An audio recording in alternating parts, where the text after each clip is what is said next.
राष्ट्रवादी कांग्रेस में जो हुआ वो महाराष्ट्र की राजनीति में एक चैप्टर ऐसा लेके आया कि जिसके बारे में लोगों ने सोचा नहीं था कि ऐसा कभी हो पाएगा।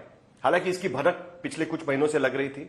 कई दिनों से ये खबरें आ रही थी कि अजीत पवार और पार्टी के बाकी कई नेता ये चाहते हैं कि पार्टी बीजेपी के साथ अलायंस करे, पार्टी बीजेपी के साथ सत्ता में शामिल हो, लेकिन शरद पवार उसके लिए तैयार नहीं थे। लेकिन शरद पवार को मनाने की कोशिश चल रही है, यह भी बात सामने आ रही थी। आखिरकार आज वो स्थिति सबके सामने आ गई जब अजीत पवार ने महाराष्ट्र के उप मुख्यमंत्री पद की शपथ ली है।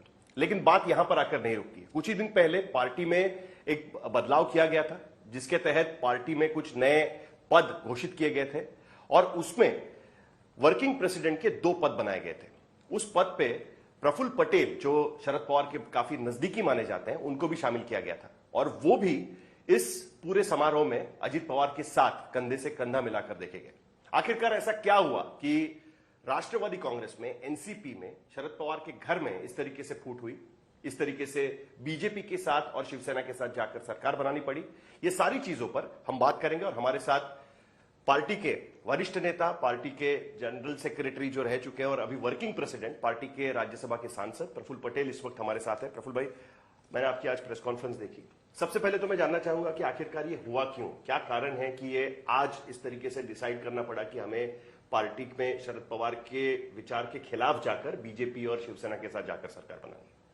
नहीं, देखिए, इसमें तो कोई दो राय नहीं है। आपने भी कहा कि कुछ समय से ये हमारे पार्टी के भीतर ये चर्चा जारी थी कि हम लोगों ने बीजेपी के साथ, खास करके एनडीए में महाराष्ट्र के तौर पर हमने सरकार में जाना चाहिए। इसलिए नहीं कि खाली सत्ता की बात थी, क्योंकि क्या है, देखिए, हम लोग भी महाविकास आघाड़ी, जो आपने देखा, शिवसेना उद्धव ठाकरे साहब जब अध्यक्ष थे और कांग्रेस और हमारी सरकार बनाई, वो कोई प्राकृतिक हमारा कोई अलायंस नहीं था। वैसे देखा जाए तो महाराष्ट्र में हम बीजेपी को बहुत सारी बातें मतलब इधर उधर की करते हैं, उनके टीका करते हैं, लेकिन शिवसेना और बीजेपी एक ही सिक्के के 2 पहलू हैं और बल्कि ज्यादा रेडिकल जिसको कहते हैं वो तो शिवसेना है। अब हमने उनके साथ सरकार बनाई, ठीक है। पॉलिटिक्स में मैं ये नहीं कहता हूं, राजनीति में कुछ कम ज्यादा बातें नहीं होती, होता है कुछ बातें, मतलब वक्त को, नजाकत को देखते हुए कोई निर्णय होते हैं और उस वक्त वैसा हुआ। हालांकि ऐसा मेरे हिसाब से वो प्राकृतिक हमारा भी वो कोई निर्णय नहीं था। अब वो सरकार चली, 2-2.5 साल चली, ठीक है। कोरोना का भी 2 साल का वक्त निकल गया, उसमें बहुत सारी बातें पर्दे के पीछे रही। अब शिवसेना टूटी, हम तो सब लोग साथ में थे और शिवसेना टूटने के बाद, उसके बाद भी शिवसेना ही सबसे बड़ी पार्टी के तौर पर अपने आप को मतलब उस अलायंस में हम प्रोजेक्ट कर रहे हैं। कांग्रेस पार्टी का तो अब मैं कुछ ये नहीं कहना चाहता हूं, मगर नेशनल पर्सपेक्टिव में अगर आप देखें तो कांग्रेस अभी भी मानने को तैयार नहीं कि भाई हम सबसे बड़ी पार्टी नहीं हैं और मतलब ऑपोजिशन की पार्टी। और इसलिए बहुत सारे इश्यूज को लेकर हम लोग यहाँ नो डाउट ऑपोजिशन में साल भर से थे, मगर जो एक तालमेल होना चाहिए ना, वो ऊपर सुपरफिशियल था।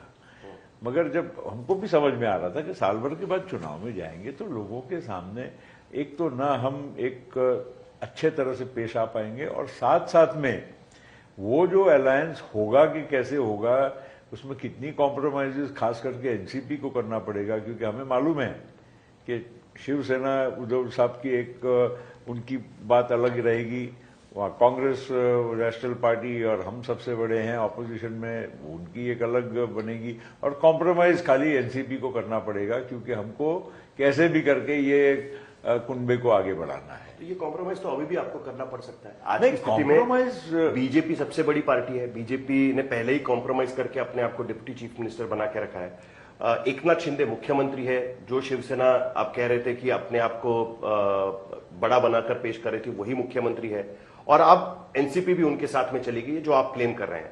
ऐसे में आपको अभी भी कॉम्प्रोमाइज करना पड़ेगा, ये भी 3 पार्टियों की सरकार बनेगी। नहीं, बिल्कुल कॉम्प्रोमाइज करना पड़ेगा, उसमें भी कॉम्प्रोमाइज कर रहे थे। मगर देखिए, एक बात आप समझिए, आप स्टेबिलिटी की बात करिए, एक लार्जर इंटरेस्ट की बात करिए। आज कितना भी कहोगे तो बीजेपी इस स्टेट की लार्जेस्ट पार्टी तो है ना। जो भले आज वो डिप्यूटी सीएम उनके पास हो, लेकिन 115 एमएलए का समर्थन लेकर वो पार्टी आज इस राज्य में उपस्थित है। उसके साथ अलायंस करने से, चाहे वो शिंदे साहब क्यों ना मुख्यमंत्री हो, आज हम अजीत पवार के माध्यम से उसमें जुड़े हैं, लेकिन कहीं ना कहीं उस गवर्नमेंट को स्टेबिलिटी का एक नजारा नजर आता है। जबकि हमारी उस अलायंस में देखिए ना, चले गए एक नाथ शिंदे तो खत्म हो गया ना मामला। और वो पार्टी नहीं, और वो पार्टी भी देखिए, मैं कोई किसी पार्टी के बारे में टिप्पणी नहीं करूंगा, मगर मुझे लगता है, और फिर देख एक नेशनल सिनेरियो भी तो होता है। आखिर हमको भी लगता है कि देखिए 9 साल से प्रधानमंत्री नरेंद्र मोदी जी काम कर रहे हैं, लोकप्रिय है, इसमें कोई दो राय नहीं है। जो व्यक्ति लगातार 2 बार लोकसभा में एब्सोल्यूट मेजॉरिटी के साथ आता है जीत कर, लोकप्रियता के आधार पर ही आता है ना। कोई ऐसा, हमारी देश में डेमोक्रेसी तो है ना, कोई राज्य में काम अच्छा नहीं होता तो वहाँ हार भी होती है, मगर देश के लेवल पे अगर आप सोचो तो नरेंद्र मोदी जी तो होते हैं, कुछ आलोचक भी होते हैं लोग, हर आदमी उनका प्रशंसक होगा ऐसा भी नहीं होगा। हमने भी कल तक उनके विपक्ष में रहे, कुछ लोग आलोचक भी होंगे, लेकिन हम विपक्ष में थे, क्योंकि शरद पवार साहब का और मोदी साहब का वैसे देखा जाए तो संबंध अच्छा रहा। लेकिन उसके बावजूद वो कभी बीजेपी के साथ नहीं गए। नहीं, वो अलग बात है। 1999 में भी नहीं गए। मैं वो आइडियोलॉजिकल फ्रंट पर बीजेपी के साथ जाने के लिए तैयार नहीं। आइडियोलॉजिकल फ्रंट की बात मत करिए प्लीज। मैं शरद पवार जी की किसी भी बात पर यहाँ टिप्पणी नहीं करूंगा। मेरे वो मार्गदर्शक रहे, नेता रहे, कल थे, आज है और कल भी रहेंगे। मैं उनके बारे में कोई भी बात नहीं करूंगा, लेकिन मैं आइडियोलॉजी की जब बात करूंगा तो शिवसेना और बीजेपी में क्या फर्क क्या है? तो एक ही सिक्के के 2 पहलू हैं। हम इसके साथ है तो उसके साथ है, आइडियोलॉजी की मत बात। लेकिन वो मेरा कहना है नहीं, बीजेपी एंटी डेमोक्रेटिक है, इसके लिए हमको उनके साथ नहीं, वो देखिए, मैं ये नहीं, देखो मैं कोई आइडियल सिचुएशन तो ऐसे भी बात नहीं कर रहा हूं। मैं जिस समय की जो परिस्थिति है उस परिप्रेक्ष्य में बात कर रहा हूं। आइडियल सिचुएशन तो यही होनी चाहिए कि भी एनसीपी पूरे महाराष्ट्र में लड़े और हम जीते और हम हमारी सरकार बनाए, पर वो आइडियल सिचुएशन बन नहीं पाती है ना। तो इसलिए जो परिप्रेक्ष्य में अवेलेबिलिटी में ही हमको फैसला करना है। आज हम अगर देखें तो देश में नरेंद्र मोदी की पॉपुलैरिटी, आज एक देश में स्टेबिलिटी, आज देश में और देश के बाहर लोकप्रियता, देश का एक मतलब एक जिसको बोलते हैं कि एक शालीन एक पूरी विश्व का देखने का नजरिया, ये सब बातों को मिला जुला कर जब तक आप उसको नहीं, उस दायरे में नहीं देखेंगे। देखिए, मेरा भी, मैं कितना भी मैं अपने आप को अच्छा समझूं, मेरे 100 आलोचक होंगे, 10 प्रशंसक भी होंगे, वैसे ही सभी के होते हैं।